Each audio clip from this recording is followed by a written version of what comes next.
আসসালামু আলাইকুম রহমতুল্লাহ। এখানে ৩টা কলাম দেওয়া রয়েছে, নেম, স্কোর এবং পাস ফেল। আমাদেরকে পাস এবং ফেল বাহির করতে হবে। এখানে ব্যক্তির নাম আছে এবং পাশে স্কোর দেওয়া রয়েছে। স্কোরটার উপর ডিপেন্ড করে আমরা এখানে পাস এবং ফেল অটোমেটিক্যালি বের করব। সেই জন্য আমাদেরকে এখানে ইকুয়াল টু দিতে হবে। তারপরে ইফ ফাংশনটা ব্যবহার করব।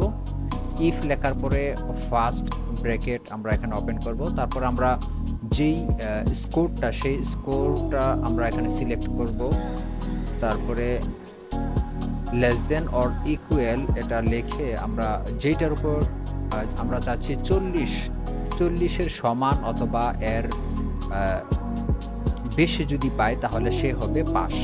তাহলে আমরা এখানে ইনভার্টেড কমা দিয়ে পাস লিখব, ইনভার্টেড কমা ক্লোজ কমা। আবার যদি এইটা না হয়, তার মানে যদি 40-এর উপরে বা সমান না পায় তাহলে সে হবে ফেল। তারপরে আমরা ইনভার্টেড কমা দিয়ে এখানে ফেল লিখব এবং ইনভার্টেড কমা ক্লোজ আমরা এখানে ব্র্যাকেট দিয়ে দিব। তারপর এন্টার বাটনে প্রেস করব। আমাদের এখানে চলে এসেছে। যেহেতু সে এখানে 30 পাইছে সেজন্য আমাদের এখানে ফেল আসছে।